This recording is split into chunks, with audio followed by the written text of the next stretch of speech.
Assalamualaikum sahabat. Sebagai umat Islam, kita tentu pernah mendengar sebuah hadis yang menjelaskan bahwa di akhir zaman kelak akan datang sosok makhluk tinggi besar yang memiliki kekuatan begitu dahsyat. Sosok yang kita kenal dengan nama Dajjal tersebut merupakan sosok yang akan menguji manusia akhir zaman. Namun, tak banyak yang tahu tentang kisah dan asal-usulnya. Berikut ini, Ensiklopedia Islam akan mengupasnya untuk Anda.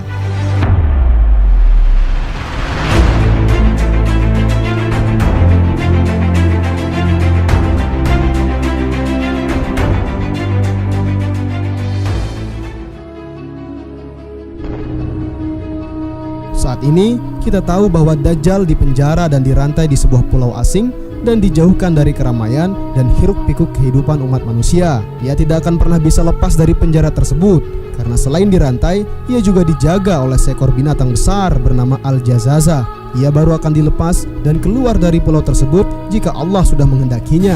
Untuk pembahasan lengkap tentang Dajjal yang dikurung di pulau misterius, silakan Anda tonton video kami sebelumnya.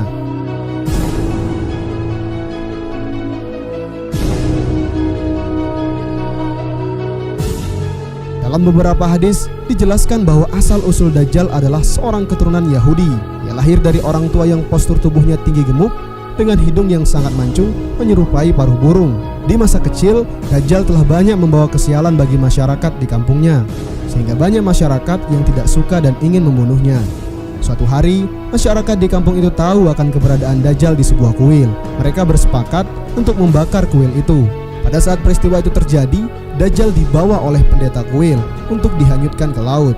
Ketika di laut inilah Allah memerintahkan malaikat Jibril untuk menyelamatkan Dajjal dan diletakkan di benua Antartik di sebuah gua.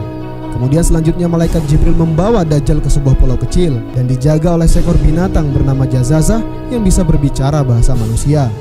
Jibril menyuruh binatang itu menjaganya sejak kecil, kemudian memberinya makan, dan jika anak itu bangun, maka agar memberitahukan asal-usulnya serta mengajarkannya prinsip-prinsip kehidupan. Dajjal kemudian dirawat oleh binatang itu dengan penuh kasih sayang, dan Jibril sesekali datang menengok anak itu, sehingga pada suatu saat di usianya yang ke-7, dia bangun dari tidurnya.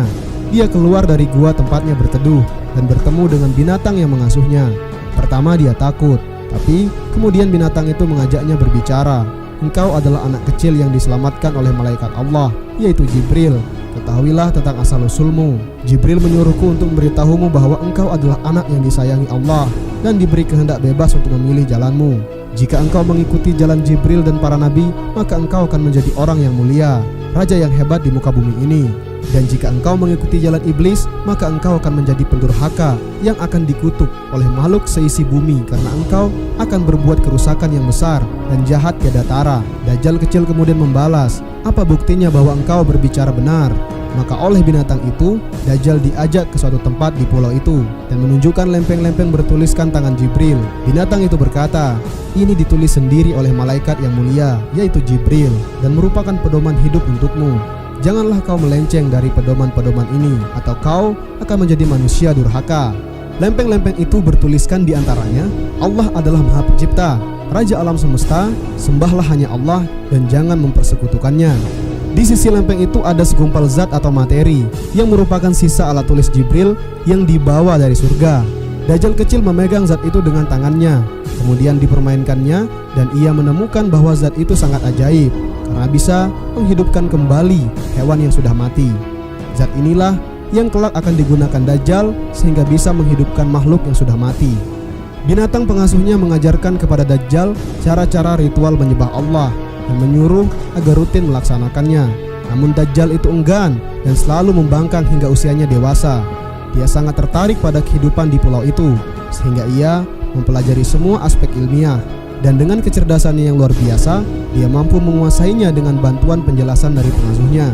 Suatu hari Dajjal di dalam tidurnya, malaikat Jibril alaihissalam telah mengajarkan ilmu-ilmu hikmah kepadanya tanpa mengetahui bahwa Dajjal juga dipelihara oleh Azazil atau iblis. Ini adalah permintaan Azazil kepada Allah Subhanahu wa Ta'ala yang juga dikabulkannya. Dikala itu Azazil juga telah menjelma menjadi ular besar dan memberinya makan dan air minum yang dimasukkan ke dalam mulutnya. Binatang pendampingnya sangat sabar, selalu menyuruh Dajjal untuk beribadah kepada Allah. hingga Dajjal yang telah diceramahi membalas, "Siapa Allah itu? Kenapa aku tidak pernah melihatnya? Bahkan aku tidak pernah bertemu Jibril yang sering kau bicarakan itu. Jangan-jangan semua yang kau bicarakan itu hanya dustamu agar aku tunduk kepadamu.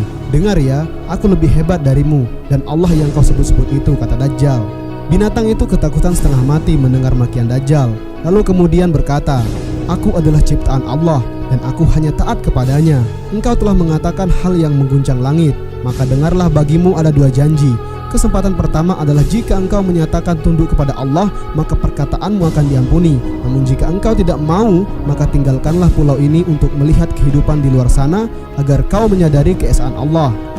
Nanti engkau akan kembali ke sini, dan jika pada saat itu engkau masih membangkang, maka janji kedua akan berlaku, yaitu engkau tidak akan pernah lagi dapat kembali ke pulau ini dan akan menjadi makhluk yang paling jahat di muka bumi ini hingga akhir zaman."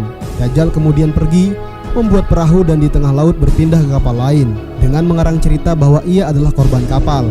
Ia pergi menjenguk dunia luar, belajar setiap hal yang membuatnya tertarik, menyelidiki kisah-kisah tentang sejarah dirinya, menggali harta karun dunia berupa ilmu dan materi, hingga ia menjadi orang yang sangat kaya, sangat pandai, dan yang membuatnya takjub adalah fisiknya yang tidak pernah tua walaupun umurnya sudah sangat tua.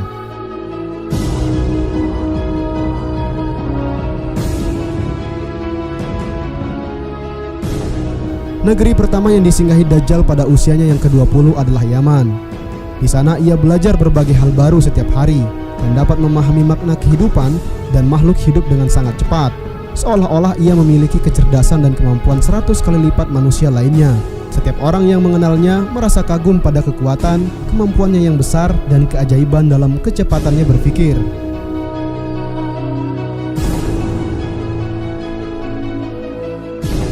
Karena umurnya yang panjang dengan fisik yang tetap baik, Dajjal juga pernah berkelana hingga di zaman Nabi Musa dan zaman Nabi Isa. Setelah berkelana ke berbagai tempat, akhirnya Dajjal pulang kembali ke tempat ia diasuh dulu. Tetapi begitu ia telah berlabuh dan berjalan menuju gua, binatang raksasa berbulu tebal, penguasa pulau itu merintangi jalannya. Binatang itu bersama dengan 20 orang yang bertubuh tinggi melebihi pohon-pohon yang tinggi. Wajah mereka bersinar seperti matahari.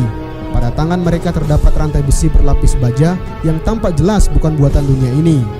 Dajjal menggigil ketakutan. Ia bertanya, "Apa ini? Siapa mereka? Bagaimana mereka dapat sampai ke sini?" Binatang itu menjawab, "Wahai orang yang paling bodoh, engkau telah menyia-nyiakan dua kesempatan yang diberikan Allah kepadamu, yakni kesempatan untuk bertaubat, dan tidak tersisa bagimu kecuali janji terakhir. Janji terakhir itu adalah seperti yang tertulis dalam pesan Jibril untuk Dajjal. Tidak ada kitab bagimu kecuali apa yang dibawa kepadamu oleh seorang nabi terakhir, yaitu Nabi Muhammad SAW yang datang menjelang akhir zaman. Jika engkau beriman dan meyakini apa yang kami imani, maka Allah akan memudahkanmu untuk mengimani penutup para nabi. Ia bernama Muhammad Al-Amin. Ia akan lahir sebagai nabi dan rasul di tengah-tengah kaum yang buta huruf. Ia berhijrah ke tempat yang banyak ditumbuhi pohon kurma dan yang banyak mata air dan sumur tawarnya dengan tanah subur. Jika engkau mendustakan nabi yang mendahului Muhammad, maka Allah akan menutup hatimu dengan selubung hitam. Hatimu menjadi condong kepada kejelekan dan tidak dapat melihat cahaya. Akalmu hanya akan melihat dirimu sendiri saja, seperti iblis si terkutuk, dan engkau pun akan menjadi teman akrabnya. Jika engkau tidak mempercayai Allah, malaikatnya, serta Rasulnya, maka engkau akan dimasukkan ke dalam penjara 1000 tahun lamanya. Engkau akan bebas ketika Muhammad SAW telah wafat. Ketika siuman dari pingsannya, Dajjal mendapati dirinya telah berada dalam gua, sementara binatang itu ada di depannya. Kedua tangan dan kakinya terbelenggu dengan rantai yang sangat panjang. Dajjal diliputi ketakutan yang tidak pernah dirasakannya. Ia belum pernah melihat belenggu seperti ini, bahkan dalam penjara Fir'aun dan kerajaan lainnya yang pernah dikunjunginya. Binatang itu berkata, "Engkau adalah Dajjal akhir zaman, raja kejahatan masa depan yang dikutuk oleh seluruh penghuni langit dan bumi. Engkau telah dianugerahi kekuatan dan kecerdasan oleh Allah, juga diberikan kebebasan untuk memilih jalanmu. Tetapi inilah yang telah kamu pilih. Sekarang engkau berada pada zaman penutup para nabi, kekasih Allah Muhammad SAW. Ia telah lahir beberapa hari yang lalu ketika engkau berada di tengah lautan. Engkau berada di penghujung akhir zaman di bumi. Janji Allah telah datang pada masanya."